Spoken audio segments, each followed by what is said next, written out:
आउज़ुबिल्लाहिमिनश्शैतानिर्रजीम बिस्मिल्लाहिर्रहमानिर्रहीम। हज़रत सैयदना अबू हाज़िम अलैहिर्रहमा फरमाते हैं कि जब हज़रत सैयदना उमर बिन अब्दुल अज़ीज़ अलैहिर्रहमा खलीफ़ा बन गए तो एक दिन मैं इनसे मुलाकात के लिए गया। वो कुछ लोगों में तशरीफ़ फरमा थे, मैं नहीं पहचान सका, लेकिन उन्होंने मुझे पहचान लिया और फरमाया, ए अबू हाज़िम मेरे करीब आओ। मैं इनके करीब गया और अर्ज़ की, क्या आप ही अमीरुल मोमिनीन हज़रत उमर बिन अब्दुल अज़ीज़ हैं? उन्होंने फरमाया, जी हाँ, मैं ही उमर बिन अब्दुल अज़ीज़ हूँ।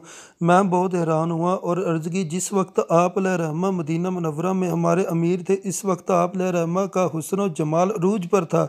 चेहरा इंतहाई ताबा और रोशन था। आप रहमा के पास बेहतरीन लिबास और बहुत ही उम्दा सवारियाँ थी। आप रहमा के कसीर ख़ुदाम थे और आप रहमा की रहाइश गाह बहुत ही उम्दा थी। अब आप रहमा को किस चीज़ ने इस हाल में पहुंचा दिया?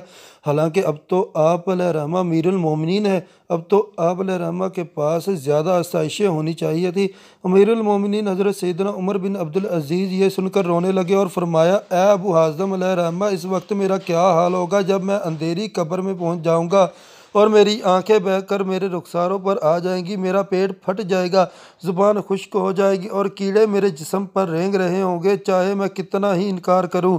फिर रोते रोते फरमाने लगे, ए अबू हाज़िम रहमा, मुझे वो हदीस सुनाओ जो तुमने मुझे मदीना मुनव्वरा में सुनाई थी। तो मैंने कहा, ए अमीरुल मोमिनीन, मैंने हज़रत सैयदना अबू हुरैरा रज़ी अल्लाह तआला अन्हु को ये फरमाते हुए सुना कि नबी करीम सल्लल्लाहु अलैहि वसल्लम ने फरमाया, तुम्हारे सामने दुश्वार गुजार घाटी है जिससे सिर्फ कमज़ोर और नहीफ लोग ही गुज़र सकेंगे। ये हदीस पाक सुनकर हज़रत सैयदना उमर बिन अब्दुल अज़ीज़ अलैहिर्रहमत बहुत देर तक रोते रहे। फिर फरमाया, ए अबू हाज़िम, क्या मेरे लिए बेहतर नहीं कि मैं अपने जिस्म को कमज़ोर और नहीफ बना लूँ ताकि इस हौलनाक वादी से गुज़र सकूँ? लेकिन मुझे इस खिलाफत की आजमाइश में मुब्तला कर दिया गया, बस मालूम नहीं मुझे निजात मिलेगी या नहीं। फिर आप रहमत पर गशी तारी हो गई। लोगों ने आप रहमा के मुतालिक बातें बनाना शुरू कर दी। मैंने लोगों से कहा, तुम अमीरुल मोमिनीन के मुतालिक बातें ना बनाओ, तुम्हें क्या मालूम ये किस मुसीबत से दो चार हैं। फिर उन्होंने अचानक रोना शुरू कर दिया और इतना रोए कि हम सब ने इनकी आवाज़ सुनी, फिर यकदम हंसने लगे। मैंने कहा, हुजूर, हमने आप रहमा को बड़ी ताज्जुब खेज हालत में देखा। पहले तो आप रहमा खूब रोए, फिर हंसना शुरू कर दिया। इसमें क्या राज है? उन्होंने पूछा, क्या तुमने मुझे इस हालत में देख लिया? मैंने कहा, जी हाँ, हम सब ने आप रहमा की ये ताज्जुब खेज हालत देखी है। तो आप रहमा फरमाने लगे, ए अबू हाज़िम रहमत, बात दरअसल ये है कि जब मुझ पर गशी तारी हुई तो मैंने ख्वाब देखा कि क़यामत कायम हो चुकी है और मखलूक हिसाब किताब के लिए मैदान हशर में जमा है। तमाम उम्मतों की 120 सफ़े, जिनमें से 80 सफ़े उम्मत मोहम्मदिया सल्लल्लाहु अलैहि वसल्लम की है।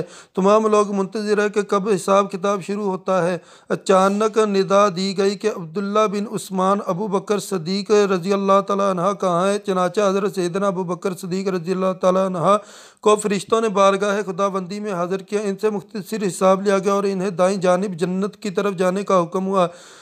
फिर हज़रत सैयदना उमर बिन ख़त्ताब रज़ी अल्लाह तआला अन्हा को आवाज़ दी गई।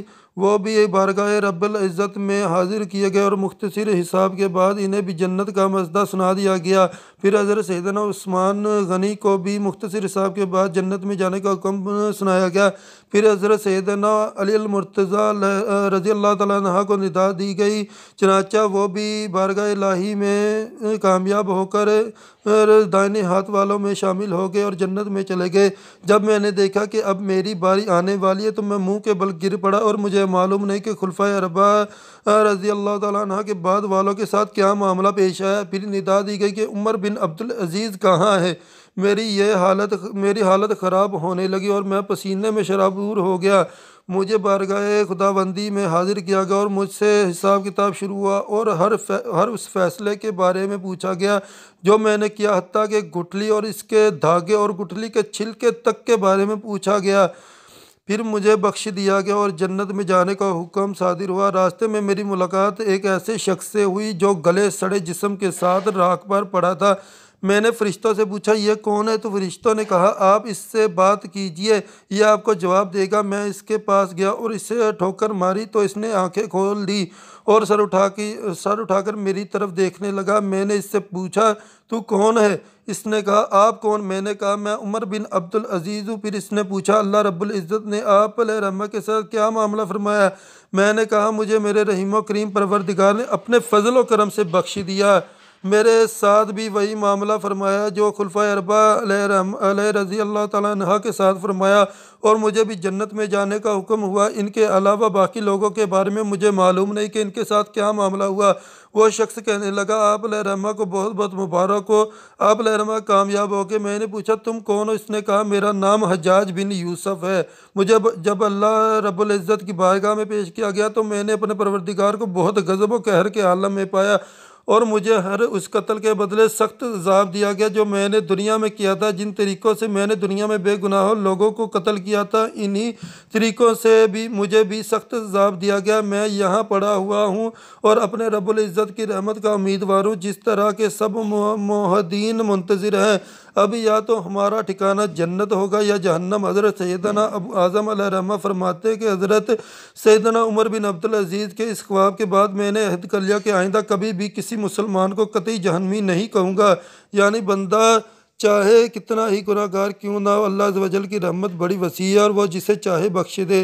अल्लाह की उन पर रहमत हो और उसके सदक़े हमारी मग़फ़िरत हो। आमीन बिजाल नबील अमीन। सदक़ल्लाहुल अज़ीम व सदक़ रसूलुल करीम।